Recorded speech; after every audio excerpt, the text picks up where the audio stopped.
Hello, everyone.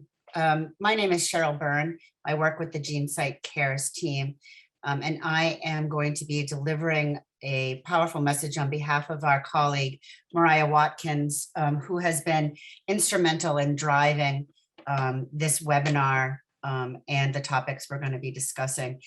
She is feeling under the weather, so she's asked me to share her introduction with all of you. I have been working with the Gene Psych Cares team for 1.5 years now. I joined this team because I believe these kinds of conversations are important. I have never spoken about my personal experience publicly before, but I am tonight.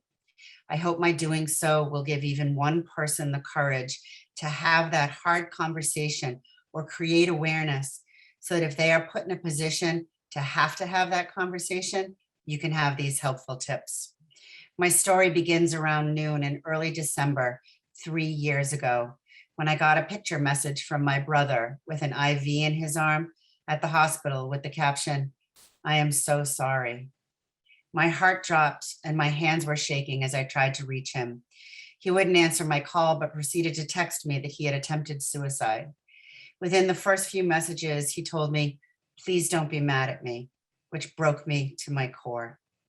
I continued to send paragraph on paragraphs about how I wasn't mad, but frightened for him, and that so many people love him, and that I would do anything he needed to help.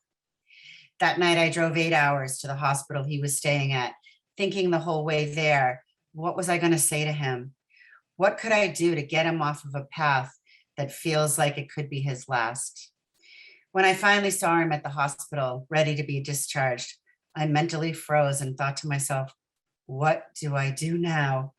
I knew I couldn't stay paralyzed at this thought, and I needed to do something. I spoke with my family about how we needed to say something and address this head on. I didn't know what to say. None of us knew. So that night, we sat in my oldest brother's living room and took turns telling my younger brother why suicide isn't the answer, trying and hoping that the things we would say would make a difference. Something like this shakes you to your core and made me rethink how to approach not only the subject, but him as well. Sadly, despite therapy and the help of family members, my brother's treatment wasn't consistent, and this was not his last suicide attempt. My role today is to be here in any and all ways that he is comfortable with and will allow. He's grown from this experience, but I can't help but wonder where he would be if he was on the right treatment plan. From that day, I have lived in constant fear that I will get the call that I lost my brother. If there is ever a time where I feel I can help someone in need and heading down this path, I want them to feel heard. I want them to feel valued, and awareness and education can hopefully lead to prevention. That's why I'm here today. I hope my story will encourage you to learn more about suicide and will give you the strength to start the hard conversations around mental health in general and suicide in particular. Thank you for listening. Thank you so much, Cheryl, for sharing Mariah's story with us tonight. It really helps to bring this topic into stark light. Good evening, everyone. My name is Melissa Dyer, and I'm a medical science liaison with Myriad. This panel discussion is part of Myriad's Gene Psych Cares initiative, which aims to identify barriers and other challenges related to mental health treatment and use the voice of experts to generate actionable solutions. I'm very happy to be your moderator this evening as we try to tackle this very difficult and often uncomfortable topic of suicide. We have an exceptional and exceptionally passionate panel of mental health experts with us, and I'm pleased to introduce them to you. Faye Bembry is a psychiatric nurse practitioner at Team Health in Johnson City, Tennessee. Dr. Carson Felkel is a pediatric psychiatrist and the system medical director for Secours Mercy Health in Greenville, South Carolina.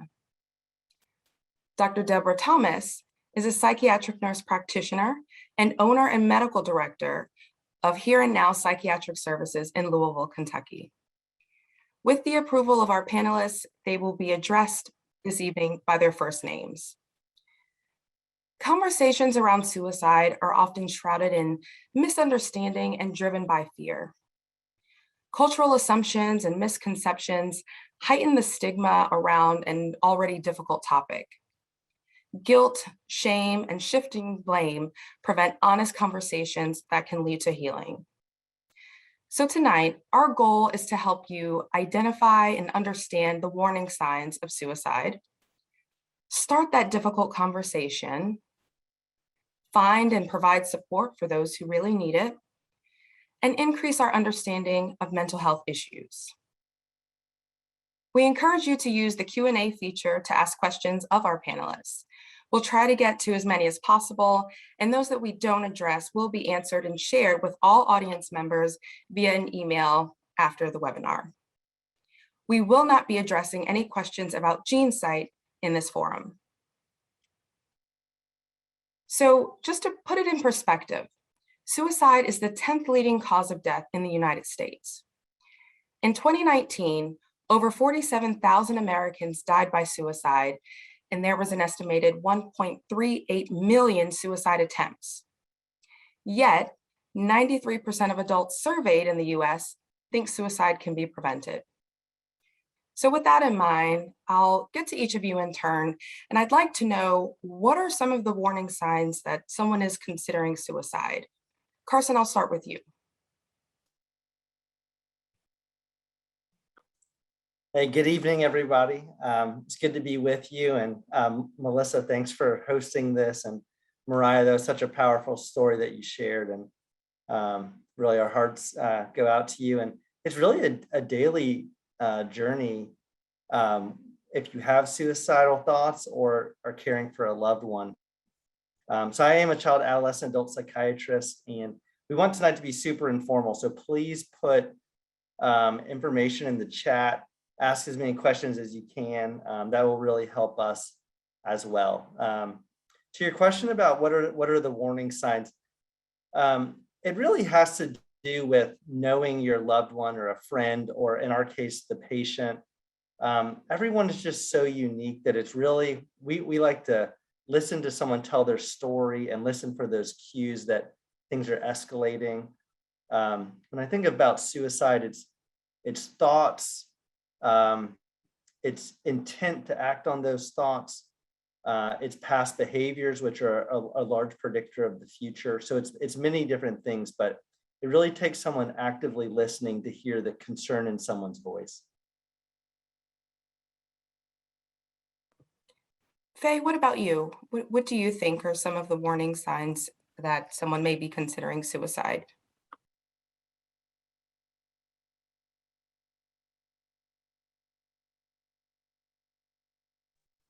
Thank you also for having me. I really appreciate this, and it's such a great opportunity. I work with geriatrics and have for over 25 years. And in my patient population, really we think about things like illnesses or loss of a spouse or a loved one.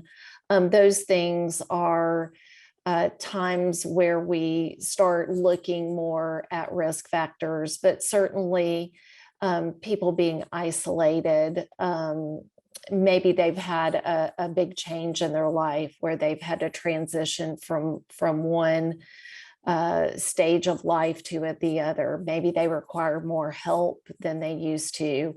So things like that are certainly triggers to put people at greater risk. And for us, just that frequent monitoring of depression symptoms for us as clinicians. I think for families, I think what Carson said is really helpful, knowing that person and looking for changes that you see in their behaviors or activities. Thank you. And Debbie, would you say the same? You recognize the same sort of signs in your experience? Yes, I would agree with that. What Carson said, and Faye, knowing your loved one. I know we're talking to family members and community members tonight, not necessarily other mental health providers. So one of the things I would say is, we know those obvious signs that we talk about when we think someone is getting suicidal. And putting things in order, sometimes giving away things, just putting your house in order, but listening to the things that our loved ones may say or that we may feel if it's us, a feeling of just being a burden or just wanting to disappear. Everything feels too much, too heavy. Sometimes we may experience changes in our everyday behaviors, like how we come across to other people. If we're usually really easygoing and calm, we may suddenly become a little bit more aggressive. If we're usually really sad and depressed and crying a lot, suddenly we may seem a little bit more calm and peaceful because maybe we've made a decision. So I think all those things are really important to be aware of in our loved ones and in ourselves, and know that if things get off a little bit, that we may want to reach out, or we just want to check in on each other and our families. So I'm hearing that monitoring and knowing the person well and just being vigilant is really important in recognizing a lot of those signs. But what if there are no signs? I mean, a person can still consider suicide and not necessarily exhibit those signs. So how can a loved one still be vigilant enough to recognize that something may be wrong?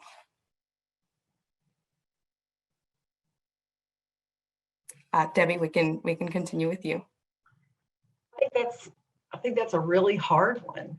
I didn't want you to come to me with that question. I think that's really difficult because there's a lot of aspects to that. Number one, everybody doesn't have somebody there to monitor them or to check in on them. So I want to be cognizant of that. We don't always have someone. So I think if you do have family or, friends, it's about checking in with each other. When at the hospital, we would check in, on the unit. When I started off working in child and adolescent psych back in the 80s, we would check in on each other if something happened. And we taught kids to do that and families, but everybody doesn't have somebody. So I don't know the perfect answer to that question, to be honest. Yeah, I think that when someone is struggling with depression, I think those frequent check-ins are helpful. And I think one of the things that's a risk factor is social isolation.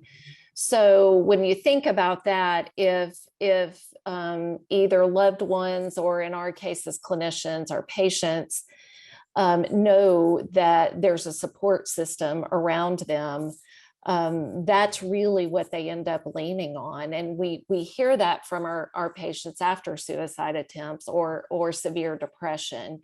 What brought you through that? And a lot of times it really was the loved ones around them, or just knowing that there's someone checking in and caring about them. I think those are all important strengths, if you will. I agree with everything that's been said. It really starts with asking someone how they're doing and then truly listening. If you don't ask, sometimes they won't tell you. My 11-year-old, he started 6th grade this year, and unfortunately some type of virus is going around our house, and he was crying at school. And the nurse wanted to tell me that he was afebrile, his blood pressure was okay, his throat looked good. And she just kept asking him if he was being bullied or if things were going fine at home. And I thought it was funny. I had to say, I'm a child psychiatrist. I truly believe they are, but thank you so much for asking. You really did the right thing, even in our household. As a child psychiatrist, the best thing parents can do is keep that open line of communication with your kids. And that is so hard, so much easier said than done, because they tell you these crazy things off the wall that are going to shock you. And you have to we use this analogy of a duck. Above the water, they're just kind of gliding, but below they're swimming. You can be so in turmoil as you're listening to these stories, but you have to remain calm, unreactive, so that your kid will just keep coming back to you to tell you this really challenging stuff. And that way you can know when they're not themselves. And I would say that's not that different from geriatrics. Often we're talking to children who are taking care of their elderly parents. that are struggling with loss and depression. And same situation, keeping those open lines of communication just are so important. Even if it's your own mom, checking in, Mom, I know you're struggling. I know things are difficult right now. Let's talk about how you're doing. And I think same situation, just keeping communication lines open is super important. I'll add a question back to you, Faye, since you jumped back on this. Melissa, I don't want to hijack this too much, but you also have to balance as a parent or a caregiver of an elderly parent, firm limits. You have to set limits, but you also want to be kind enough to leave that open line of communication. Because if you let your kid or these demanding other individuals run all over you, that's not good either. So there's a tension point there. Correct. How do you navigate that, Faye? I guess I'm thinking you're talking about where the parents are demanding things of the kids, that type of thing. Mm-hmm. Yeah, because sometimes the parent, let's say they're in a nursing facility and they want to go back home and they want to, but they require too much care. Mm-hmm. We really talk about just being open and honest about that. Like, Mom, I cannot provide the care that you need. And prior to COVID, it would be like, we're going to check on you frequently and all of that. But, of course, with the pandemic, it's caused a lot of issues, right? For family members being able to come in and visit their loved ones. We're trying to utilize FaceTime and that type of thing. But that's a very good point. I mean, we as the children of these elderly parents have to take care of ourselves too.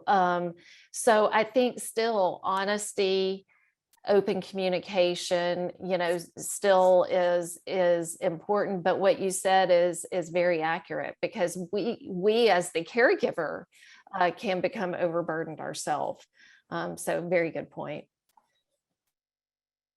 Thank you. And that last question actually came from an audience member. And it is clear that listening and having that communication is really key to ensuring that someone feels comfortable enough to even discuss their thoughts with you if they are considering suicide. So when you have that support system and someone can recognize that, of you, that's one thing. But what if you yourself are having suicidal thoughts? When should someone reach out if they are considering suicide, or they're not sure if they are considering suicide? Debbie, I'll start with you. The answer to that is an unequivocal anytime. They don't have to decide if it's bad enough to reach out. They just reach out. If they're just thinking about it, reach out, because I've seen that so many times. People white knuckle think, well, I was thinking I was going to feel better and I didn't, and things just kept getting worse. So I say anytime any of those kind of thoughts come through, reach out. They don't have to decide that it's bad enough to reach out at this point.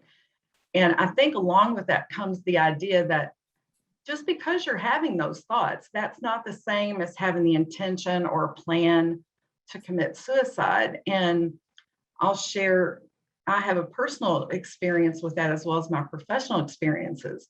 When I was 6 years old, my older brother, he was 15 years older, he was the only father figure I had, and on his 21st birthday, tried to commit suicide.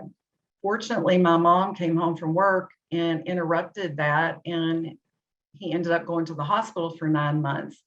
And he just had his 82nd birthday a few weeks ago. And the thing that I'll always remember, and I think when I'm working with patients, this is always at the top of my mind, is we didn't talk about that. When my brother came home we went every Sunday to visit him. I knew the hospital better than my own house. I was comfortable in a psych hospital at the age of 6. When he came home, we never talked about it. We've talked about it now as adults, and we talked about it on his birthday when I went out to see him a few weeks ago.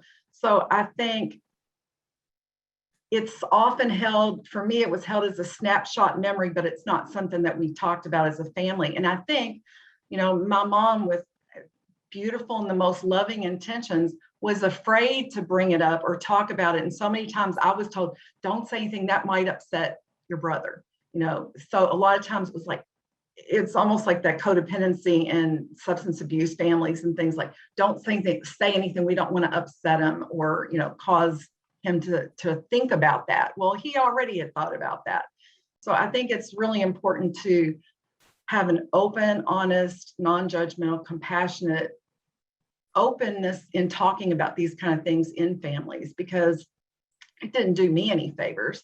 And, a lot of times we don't really know what's in the other person's mind. And I'll just share quickly, when I started working on the child psych unit in 1986, one of the first patients I took care of was a 6-year-old little boy, and his grandmother had been his primary caretaker. And so this is my first period working there, and I was reading his chart, and I saw this little 6-year-old was admitted for suicide. And as my first thought was, a 6-year-old? Are you kidding? A 6-year-old can't, be thinking about suicide. They can't think that way. Well, for him, his grandmother had died. It was his primary caretaker. He tried to jump out the window of the school bus. And when we talked to him, he said, I wanted to be with Nanny. And, when his grandmother died, I'm sure some well-meaning, loving, kind person said, she's up there with Jesus. You'll see her again one day, but not now. But she's not right here, but she's up there. So he wanted to die so he could be with his grandmother. So, I could go on. So many of those types of experiences with teenagers, but not just teenagers, young adults, older adults. I work with all ages. I used to just be child and adolescent.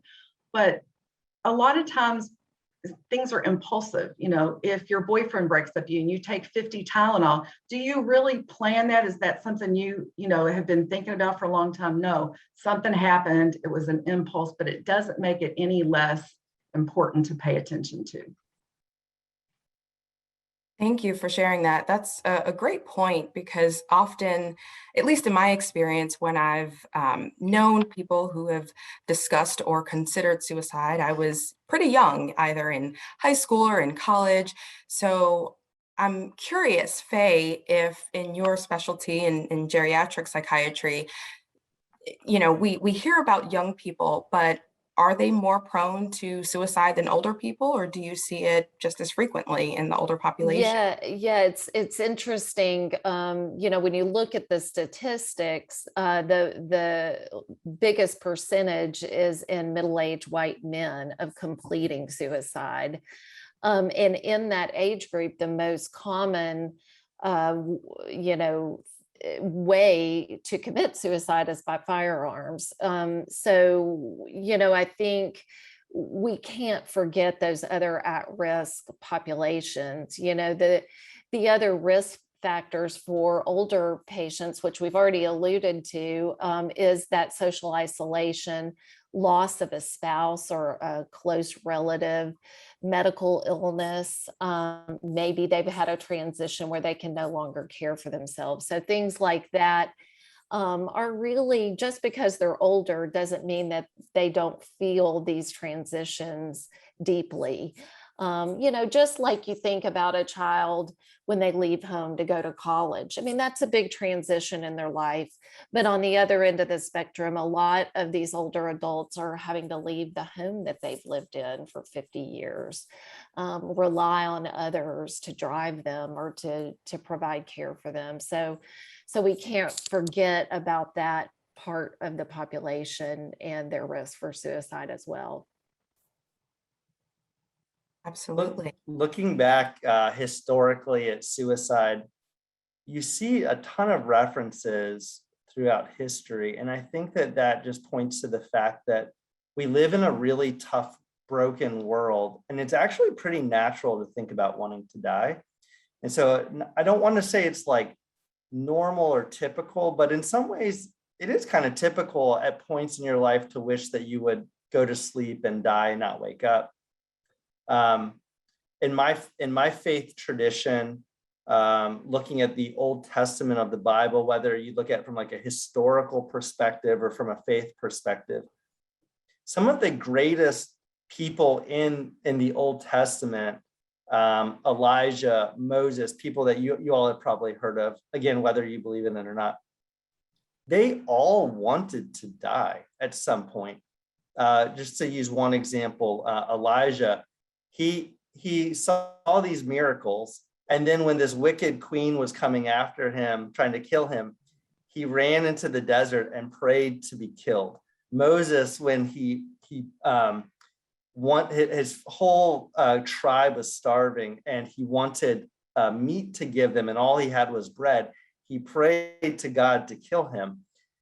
I think that this brokenness and this idea that pops into our head that we wish we could die comes from feeling overwhelmed, like our resources do not match what we need to be successful. And so I think it's kind of natural. That said, when do you reach out for help?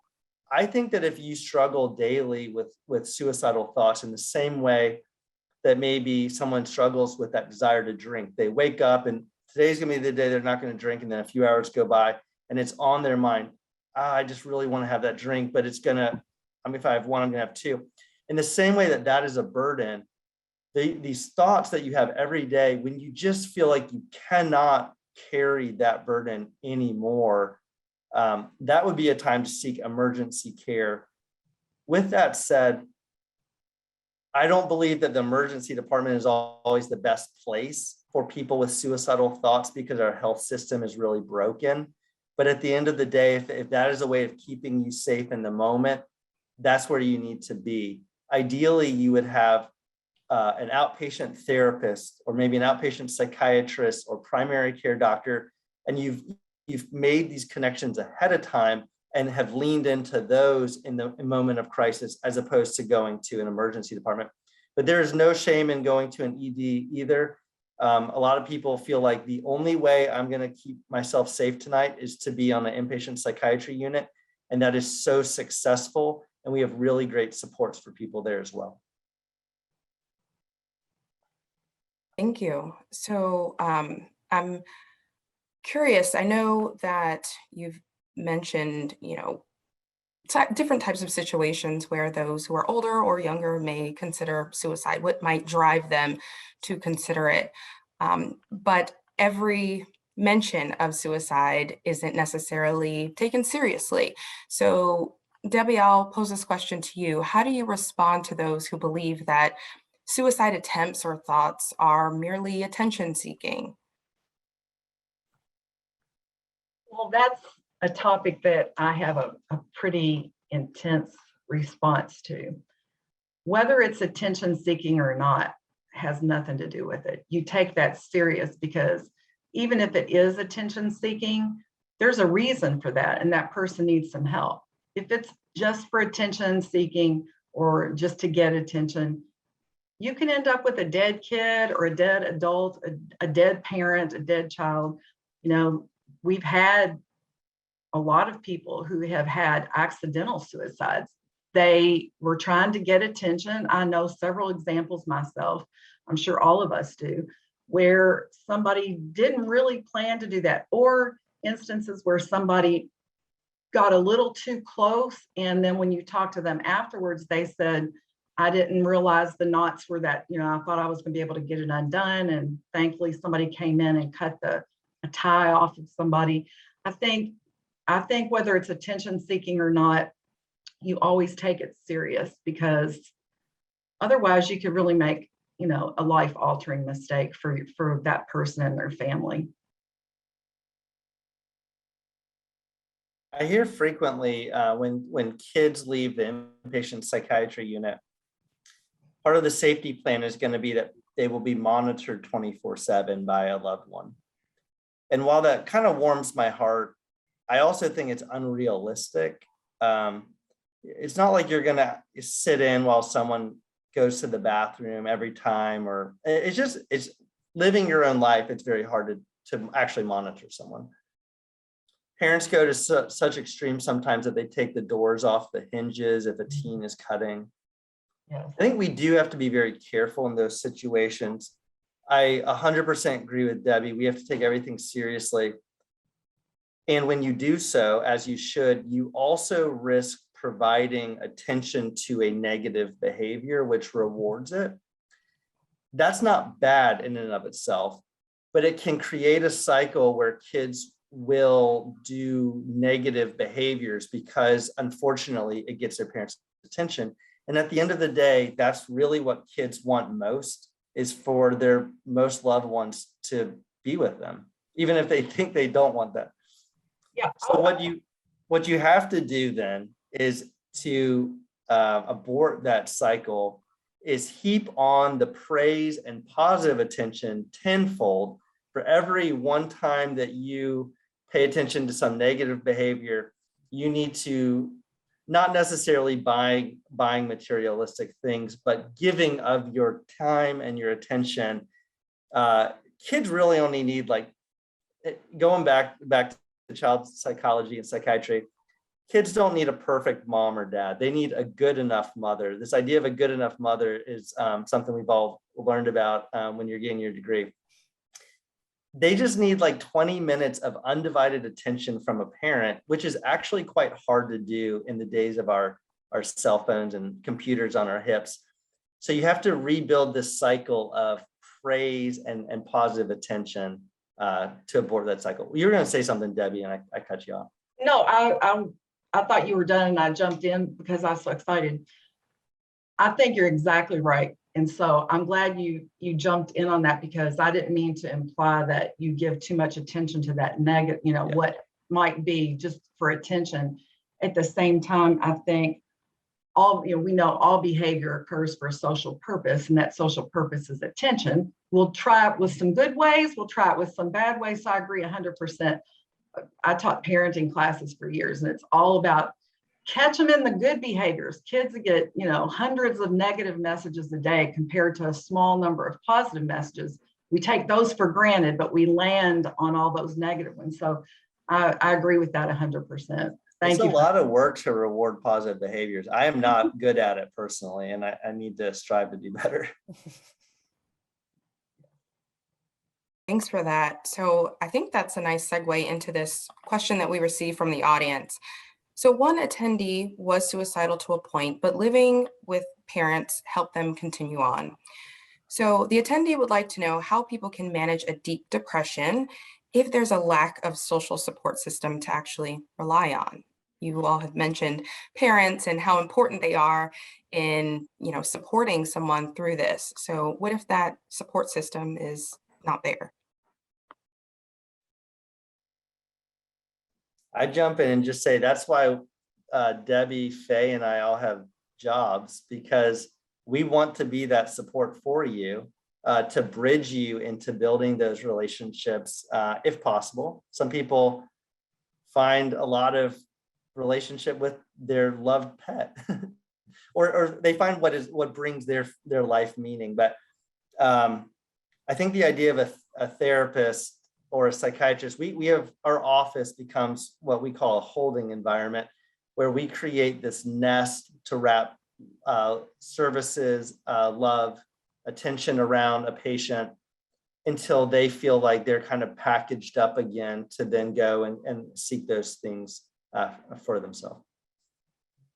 Yeah, and I think, in my environment, this often happens where maybe you have a husband and wife, maybe they've been married 60, 70 years sometimes, and one dies, and then they're left alone, and they're often struggling. What am I here for? What use am I, all of those things. So it's really trying to help people a lot with their coping behaviors, right? And their social behaviors. And I like, that idea, someone in the world does need you. And it's a lot of times trying to find that connection. I think that's probably one of the good things about social media, or being able to connect socially with people on the internet. That's one of those places, even if you're isolated, at times you can do that.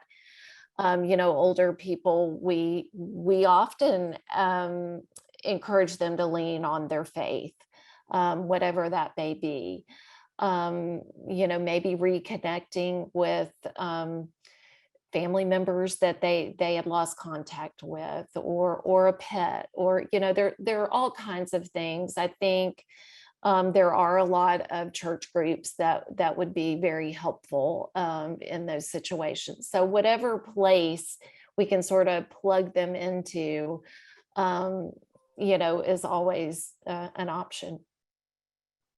I think that goes back full circle to what Carson started off with when we started this conversation about really listening to the person, because I can't tell you what you need for support, but I can listen to you, and by knowing you and who you are, maybe in our offices, what you had mentioned, Carson, about a holding space, I look at my office as that sacred space, or that safe holding space for people to say things and share things that they can't feel safe sharing with just anyone. So I think in those ways we can help to design or to make a safety net for some of our loved ones, family members, and for ourselves, and to know that if we don't have, like you had mentioned, Melissa, if we don't have a family member, or we don't have that one person right here in our lives, and a lot of people don't,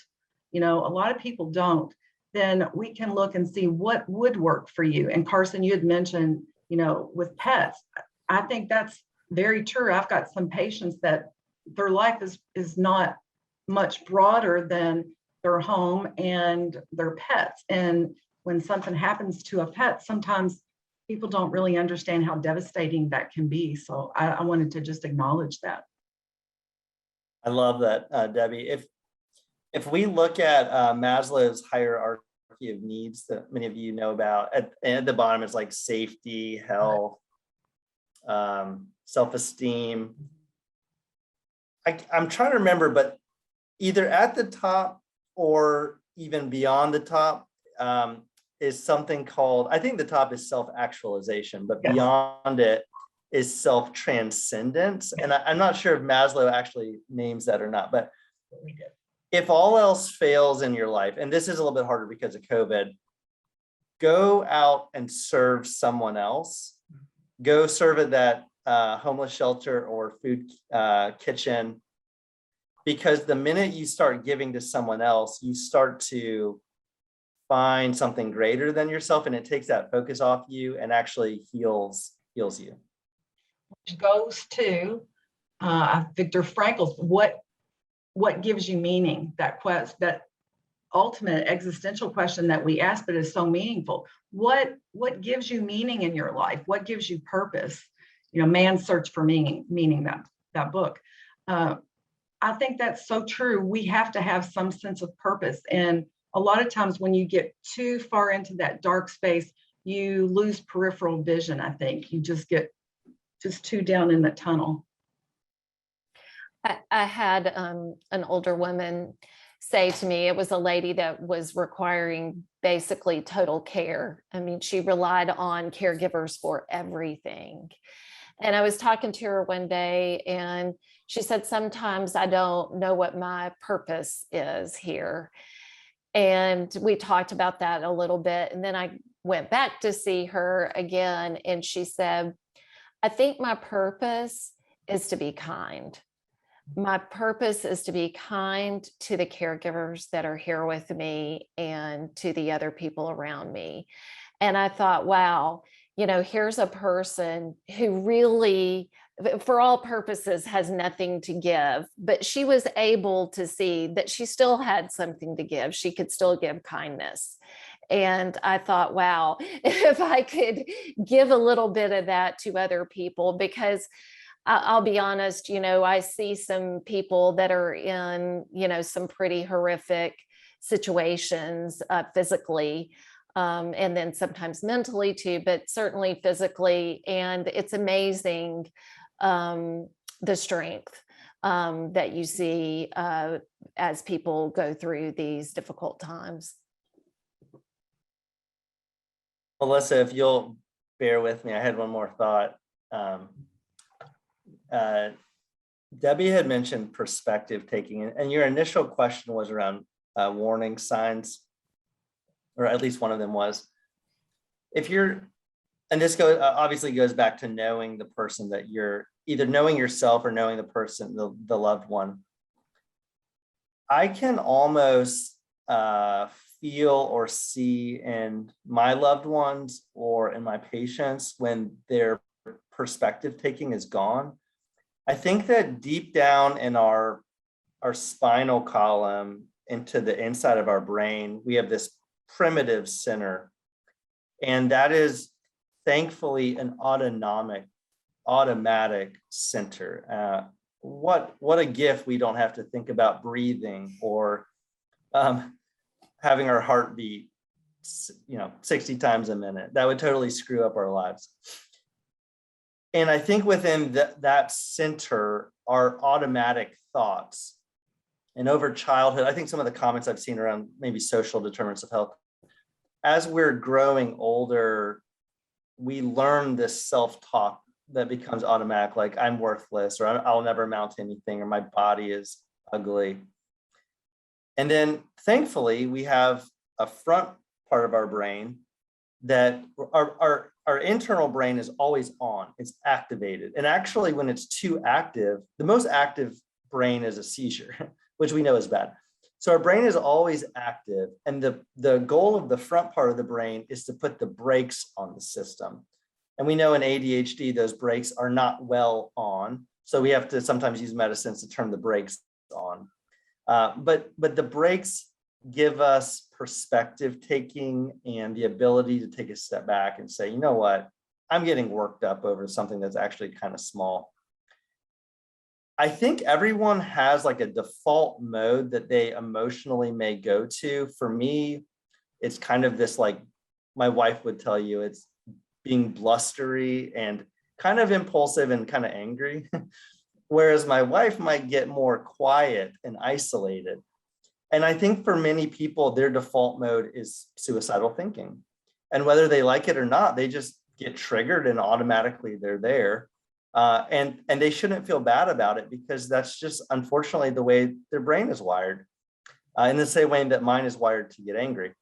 And so I think as you're listening to a loved one, listen for that wormhole that they go down into very quickly. It could be one thing leads to another thing that leads to another thing that you've heard 1,000 times, and you know that they have lost their decision-making frontal lobe.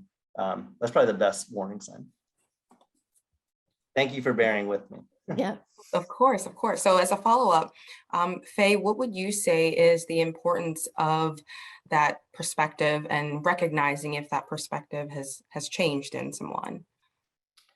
Yeah, I think, in our population, one of the risk factors or warning signs is sort of these intrusive thoughts of death. Well, that can be a little bit difficult because people who are in their 80s and 90s think about death a lot more, I think, than young people. So we look for changes, like maybe those more negative statements, maybe giving away items. We've even had people, call all their loved ones and say goodbye. We've heard of those things as well. So I think in the older population, sometimes it can be difficult to recognize these symptoms. Also, I think that sometimes in the older generation, and not to stereotype too much, but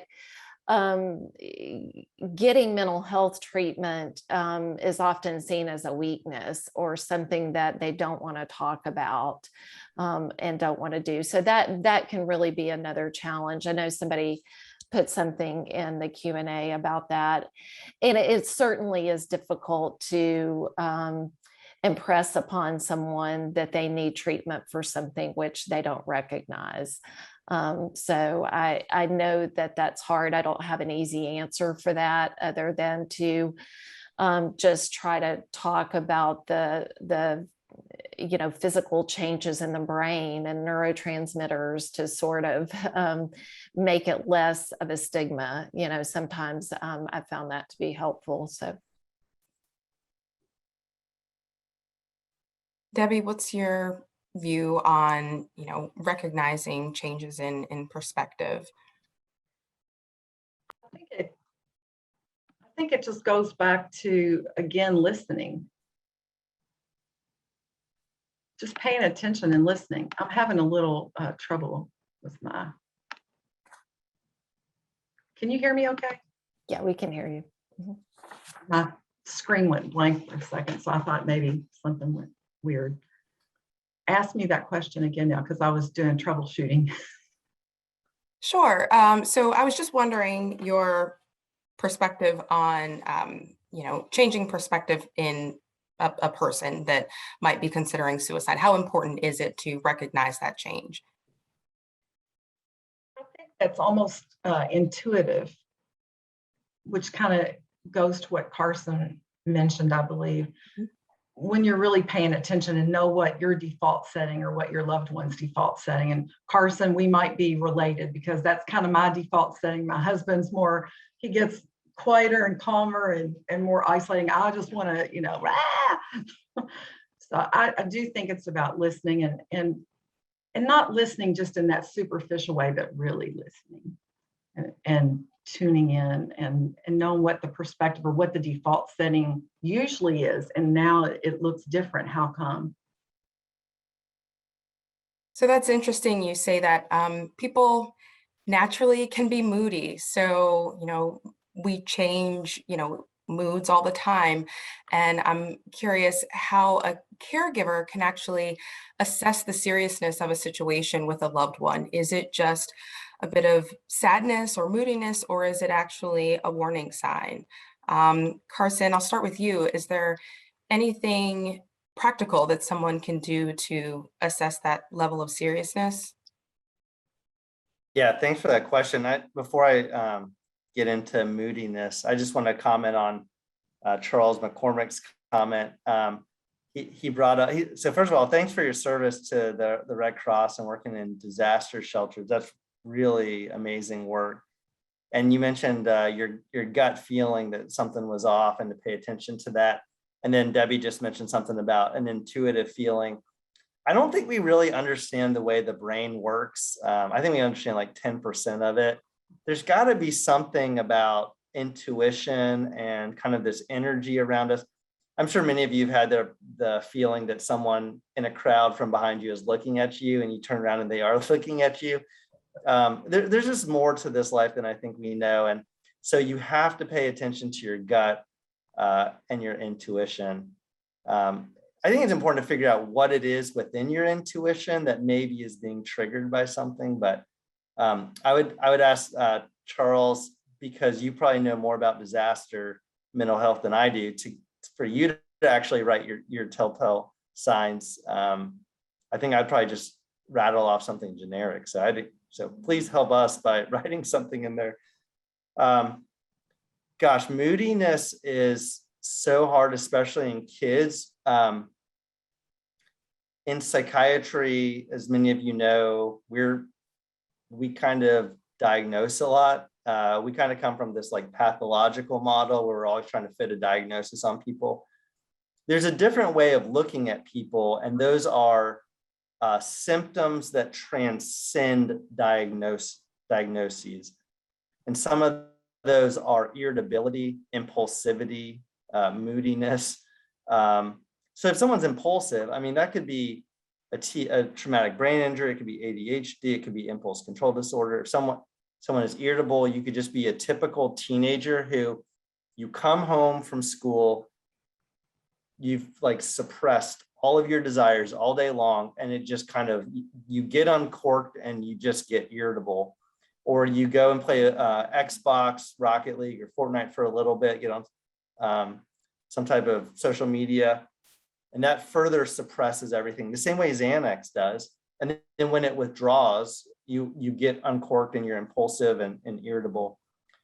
These are all risks for suicide, but I think we need to be practical that most teenagers are moody. So again, this is not that insightful, but you have to know someone, you have to know your child, you have to know yourself or your loved one. Someone will be more irritable than baseline. It's hard to know what someone's baseline is, but that's kind of what we try to look for. That's what I was thinking. You're not just looking at an episode of moodiness, but what's the usual? Are they usually kind of winchy later in the evening, or is trends versus an episode of an event or of a mood?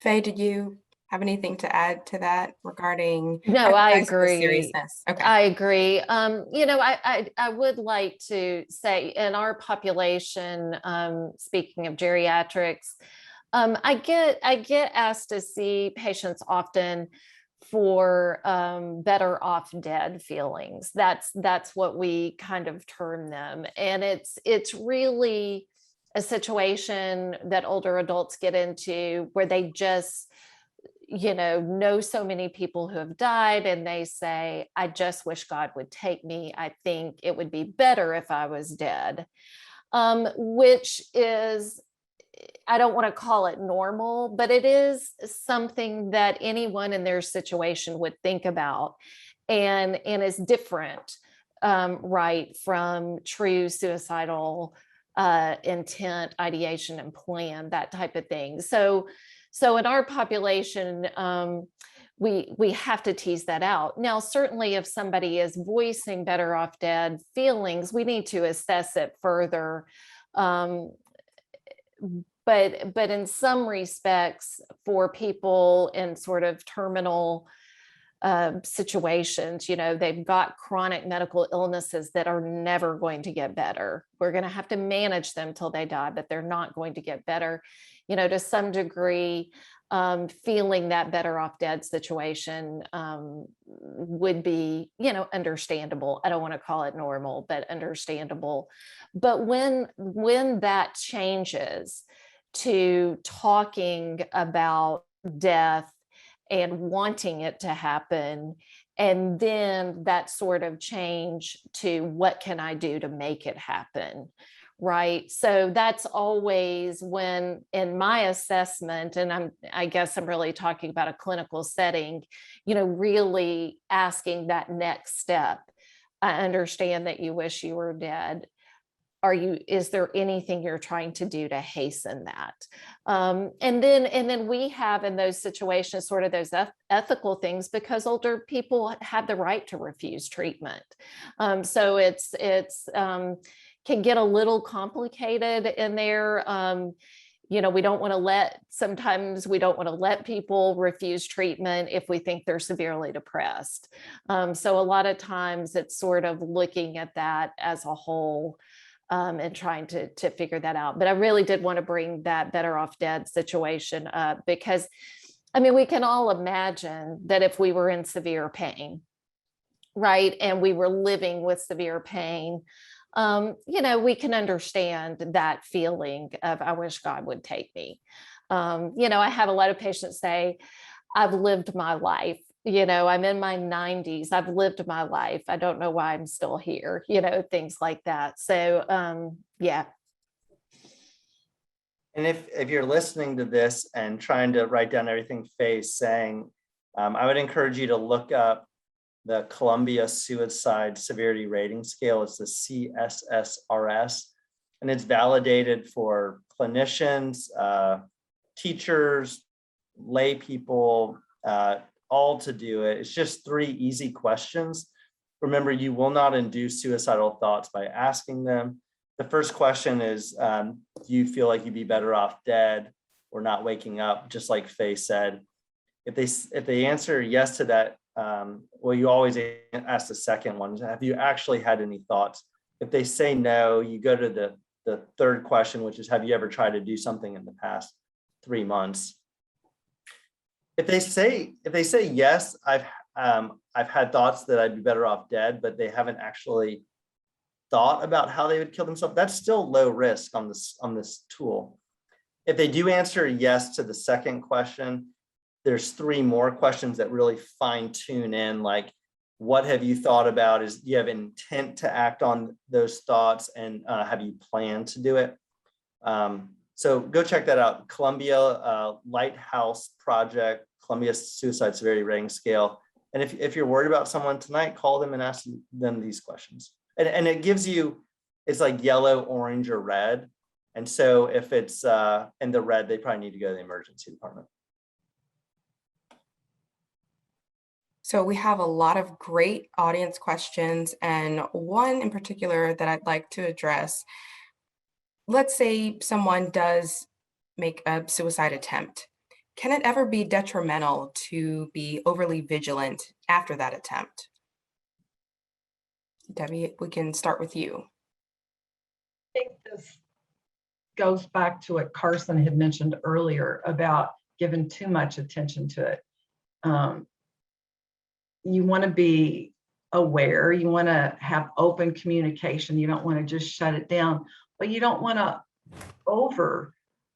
overhawk it, because that's not really going to help that person any at all. It's probably going to make them be a little more covert, or more secretive about things. So I think it's much better to have open, honest communication, because if that person did have a serious attempt, it's likely that they were feeling like a burden or a lack of belonging, or there's a whole set of things that people can feel, but a lot of times it centers around those things, not feeling like they have any place that matters or like they matter. So I don't think you want to give negative attention to that, but you guys may have a different take on that. We're tiptoeing into a very controversial area that I'm not sure I have totally figured out, just to be honest. But at the end of the day, there's a strategy in healthcare called zero suicide. And it kind of comes from the safety world, where you would have like zero episodes of sepsis, getting bacteria in your blood, et cetera, from medical mistakes and stuff. So the main ethical question here is it possible to fully prevent suicide or not? And I don't know the answer to that question. I tend to think that if someone is 100% dead set on it, we can't stop them. Psychiatrists and therapists, we don't have crystal balls. Sometimes, unfortunately, we do discharge people from inpatient psychiatry or emergency department, and they die by suicide. But we've used every possible tool in our tool belt to try to get them well. And sometimes bad things still happen. So I think that having 100 and above 100% vigilance is important. Again, heaping on all of the positive attention as well. But as the caregiver, you have to know that like I said before, you cannot actually monitor someone 24/7. That's why we have inpatient psychiatry units. And so you can't necessarily carry that burden. So at some point you almost, and this is just me speaking, I would have to kind of give it over the fact that, this is actually out of my hands. And that actually frees me up to love someone without being codependent.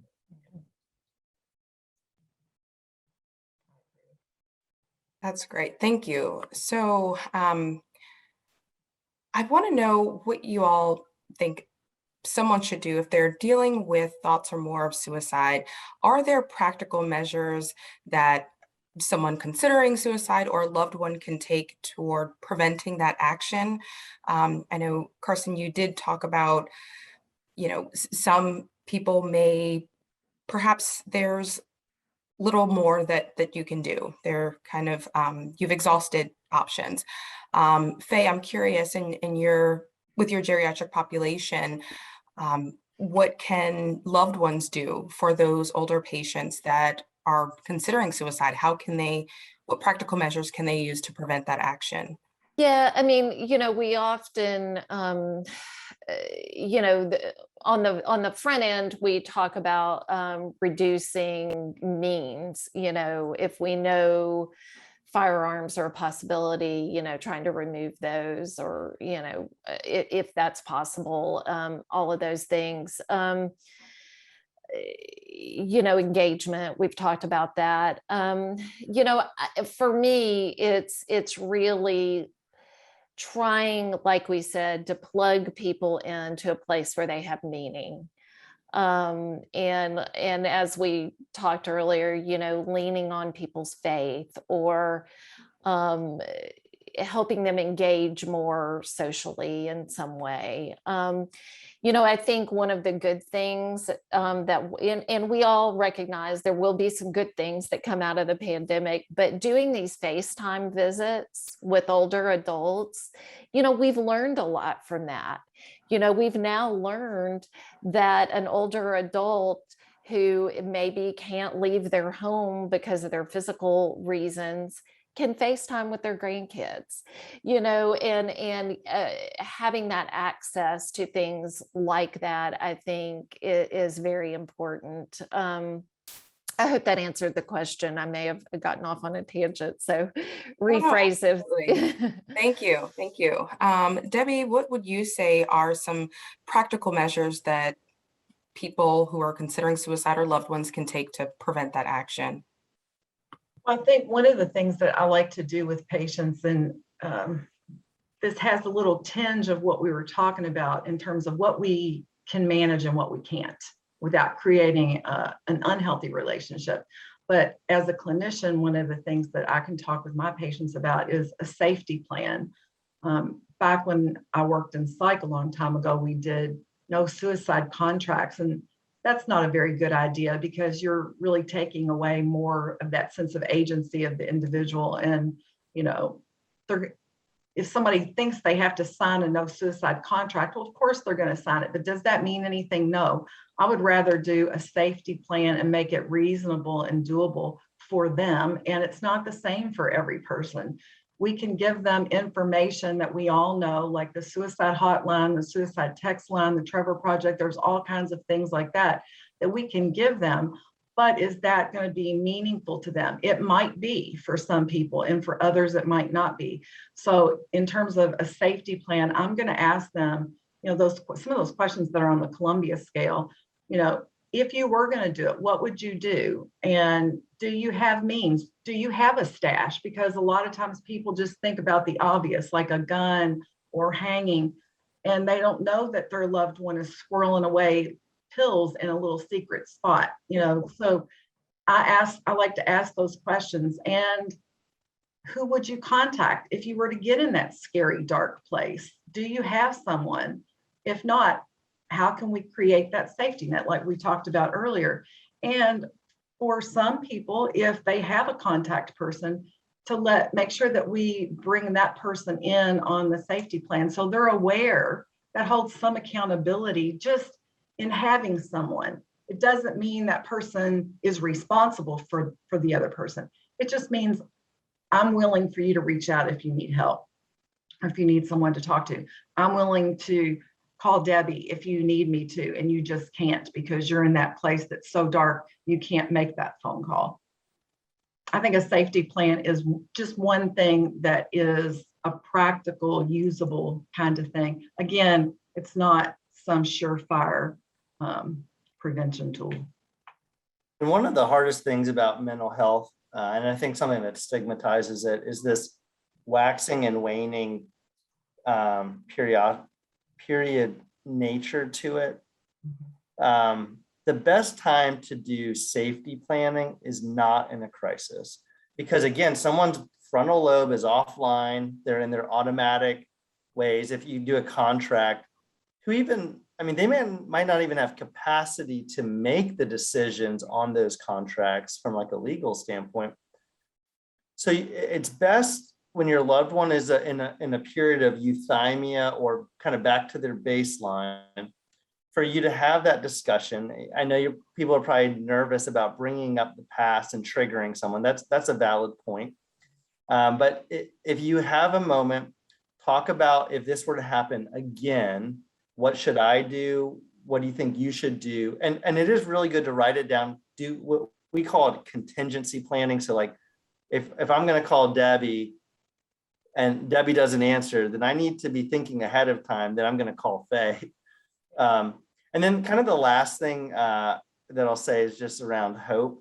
I think it's important that we always instill hope.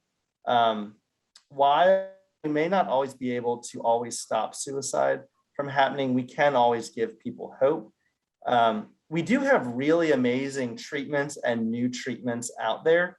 Some of the newer medicines rapidly reduce suicidal thinking, like esketamine. We have TMS, where magnets on your head can match your electricity in your brain and can help pull you out of a depression. The best treatment for depression, hands down, is ECT, electric convulsive therapy, but it's a little expensive because you have to go into an operating room and get anesthesia. And there's a lot of stigma around that too, but it just gets people out of depression so quickly. When someone has an induced seizure, your brain has to turn off the seizure, and it again builds up the brakes on your system to turn off the depression as well. There's new meds with new mechanisms of actions, not just kind of the same old medicine. So I think we need to always be hopeful that someone can get well and that it's possible. So you did briefly talk about stigma and some of the nervousness that can accompany these conversations.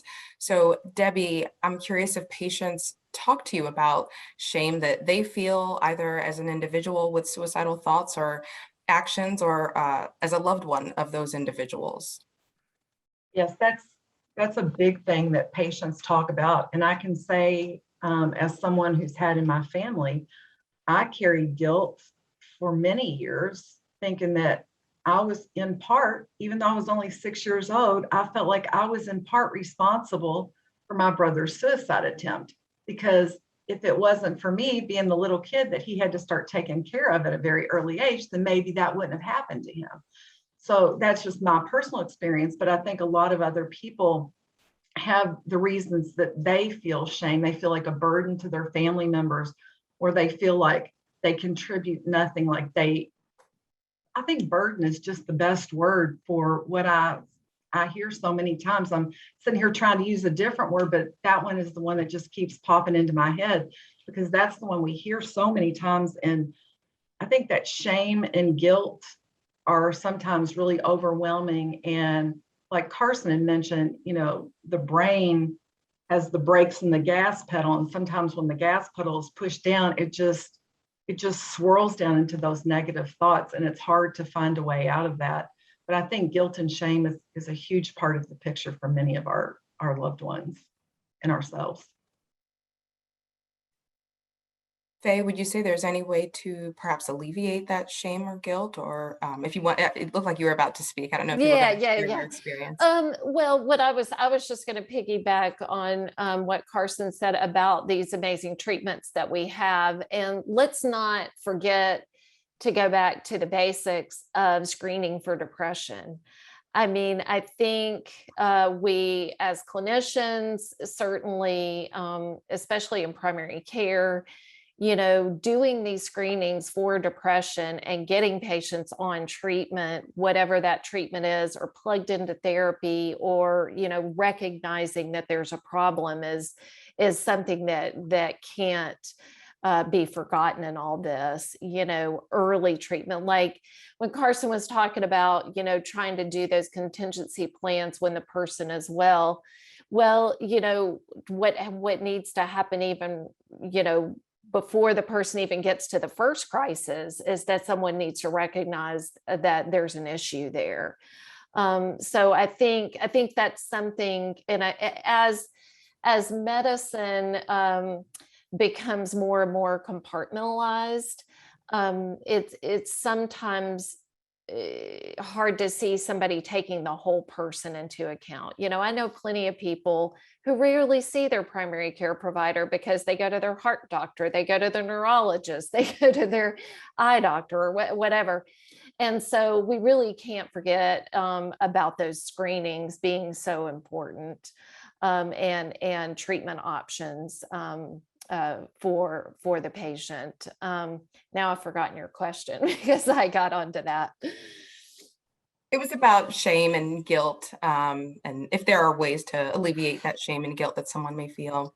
I don't know, I think that's hard. I think sometimes it has to come from within. I know a lot of patients in the stage of life that I'm seeing them are looking back and thinking, I should have done this, I shouldn't have done that, and there is often a lot of guilt and shame about regret about choices that they've made in the past. I'm sure that if we had a therapist in here, they could help us a lot. I think, again, trying to look at the positives, that type of thing, but I wouldn't try to act like I'm an expert on that. And at the end of the day, I'm not sure there's an easy answer for that. I think if we talk to our patients about mercy, that's just one of my favorite words. And if you can get somebody to try to show a little bit of grace and a little bit of mercy towards themselves, equal to what they might be willing to show towards you, then sometimes that can give them just a tiny little slit of a window into perspective for themselves. And I think mercy is just the most beautiful word, and just to help people have mercy on themselves as well as the other person, each other, back and forth, can be a really beautiful thing and really move towards healing. Carson, any thoughts from you? There was an audience question posed previously about parents actually experiencing shame, discussing, suicidal thoughts in their children. What might you say about that? Yeah, that's a real thing. I mean, that's kind of the basis of stigma here. And probably I would say that depression and anxiety and ADHD, there's definitely a genetic component to it. So I would imagine that parent probably has maybe felt some of those feelings themselves and doesn't like that about themselves, or maybe projecting some of these issues onto the world. Family therapy can really help. But in our culture where we really want to put kind of our best face forward, it is hard talking about this stuff for sure.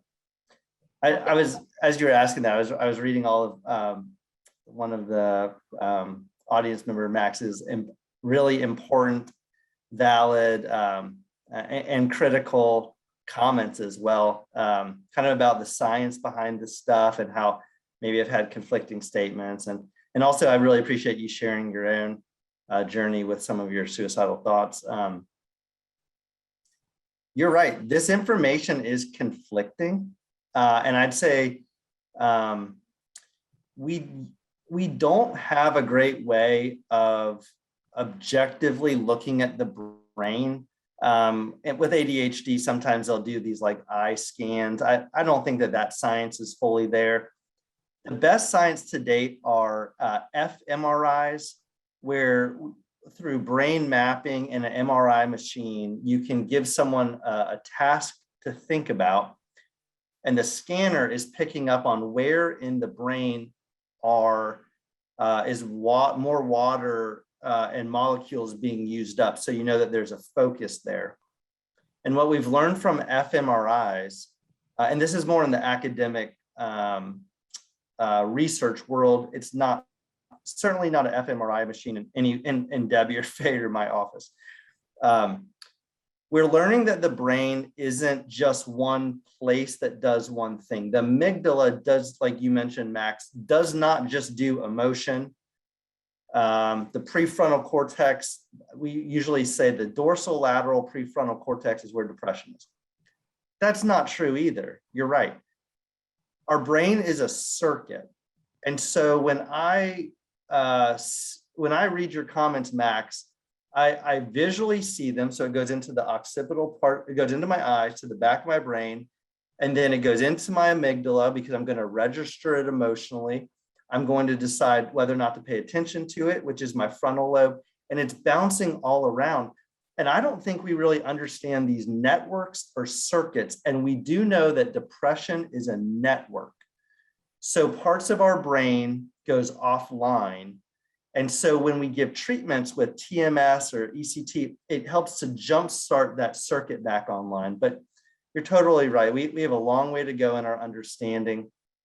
But I think we're making progress. If you don't believe in medicines or psychiatrists, we have various types of therapy. Faye, you mentioned we need a therapist on here. We certainly do. There's different types of therapy called solution-focused therapy, dialectical behavioral therapy, cognitive behavioral therapy, motivational interviewing, and they all have different roles in the treatment of suicidal thoughts. There's also behavioral activation therapy. Bottom line, I believe that to the degree that you keep focusing on the suicidal thought and let it determine how you live your life, you're not living your life. So these therapies help you to be aware of that suicidal thought, place it over here to talk back and say, you're not helpful to me. I'm going to keep my eyes on the road and moving forward with my vision for my life, even though it's a burden. And to the degree that you don't keep looking back at that thought, you can be successful and achieve your mission. So that's kind of more dialectical behavioral and acceptance commitment therapy. But Melissa, let's take that as a to-do. We need some therapists here next time. Sure. So you I do talked about therapy. therapy. I'll just throw that in. I do therapy. Yeah. We all do some therapy, don't we? We're not just prescribers.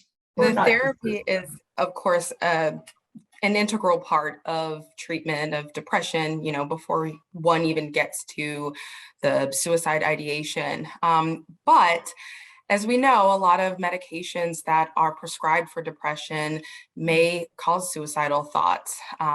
So there was a question from the audience asking, should people be wary of trying medications if they're afraid that those medications may make them worse? Do you all have insight into which, may be more tailored to suicide ideation versus, those antidepressants that might cause suicide ideation?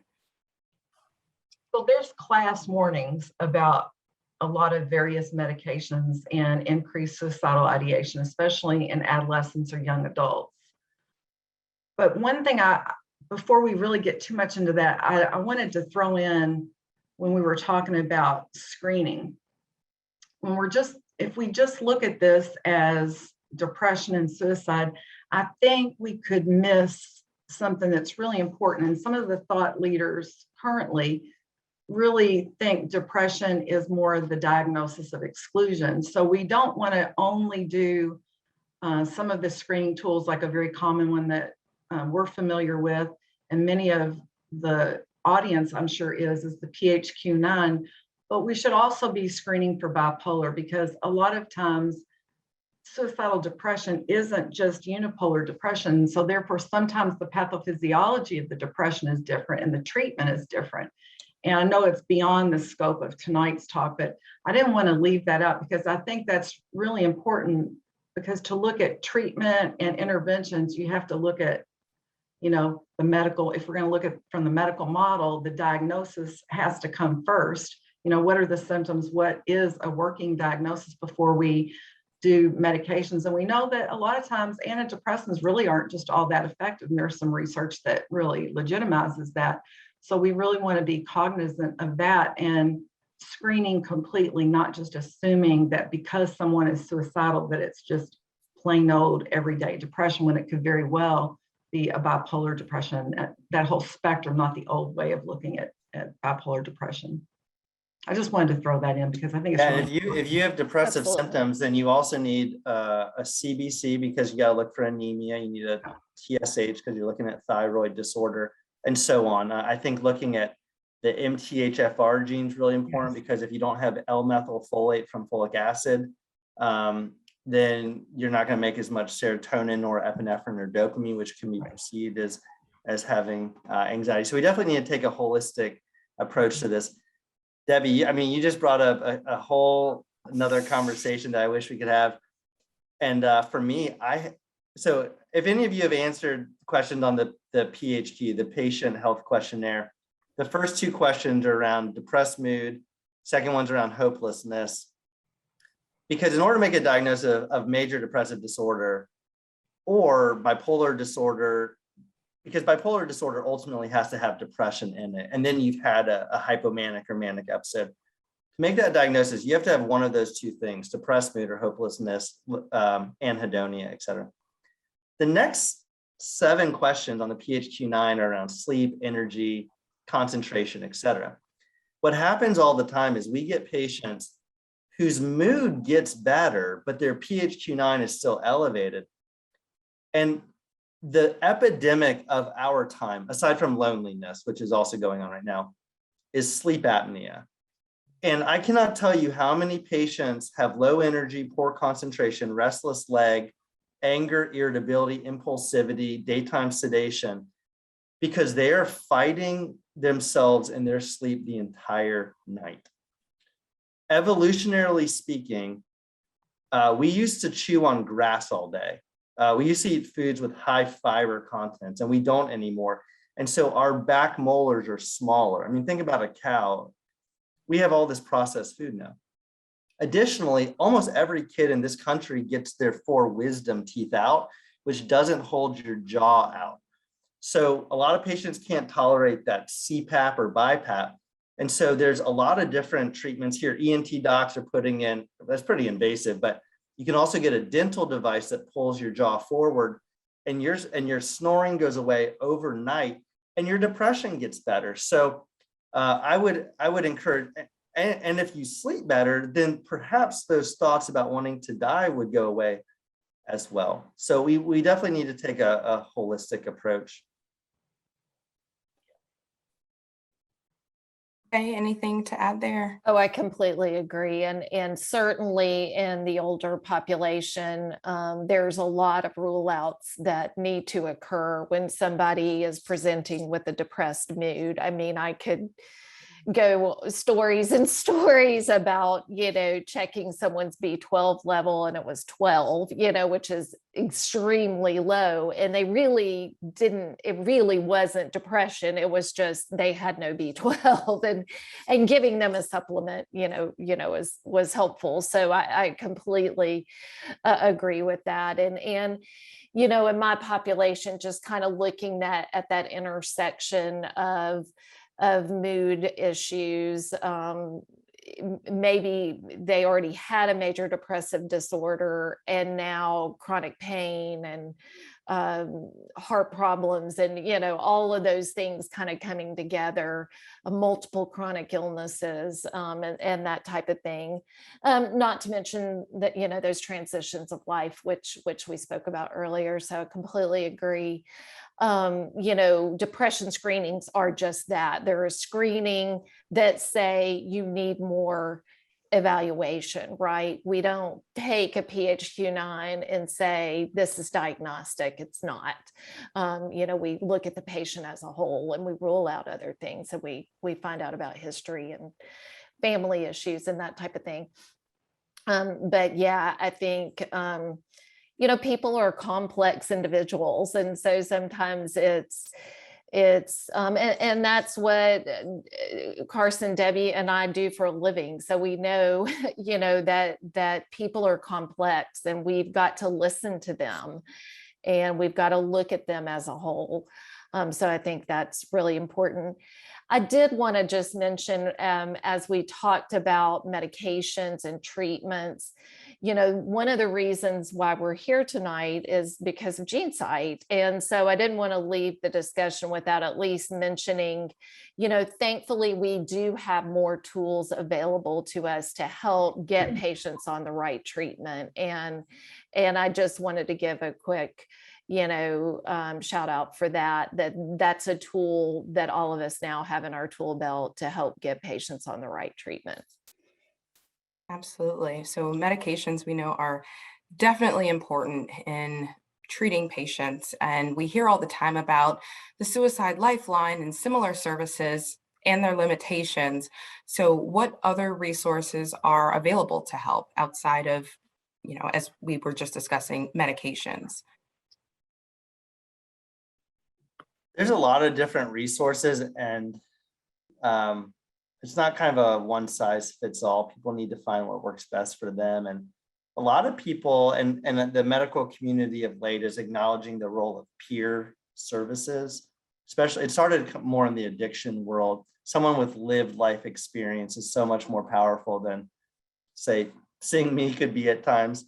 And so NAMI, the National Alliance for Mentally Ill, they have these peer-to-peer family groups in many cities, and those can just be really helpful. I think someone else mentioned mental health first aid.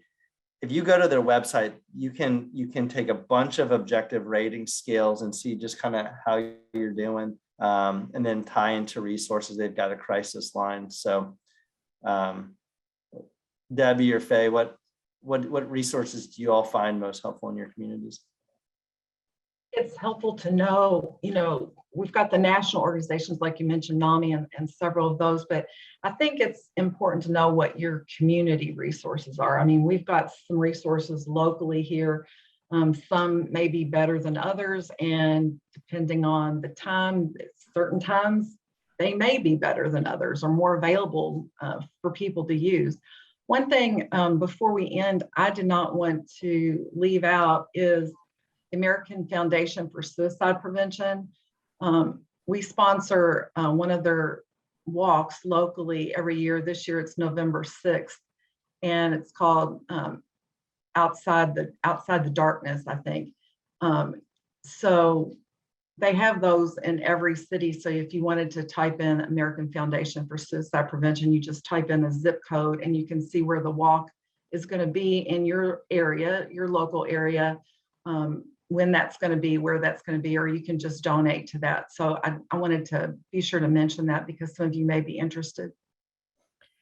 Yeah, and I would say that if you're in your local area, if you're looking for resources, looking at starting point, maybe your community mental health center, and then looking for resources from there outwards. I think those can be, excellent or good or whatever, and then they vary in different areas. But I definitely think that most community mental health centers at least have a good idea of the resources that are available in the area.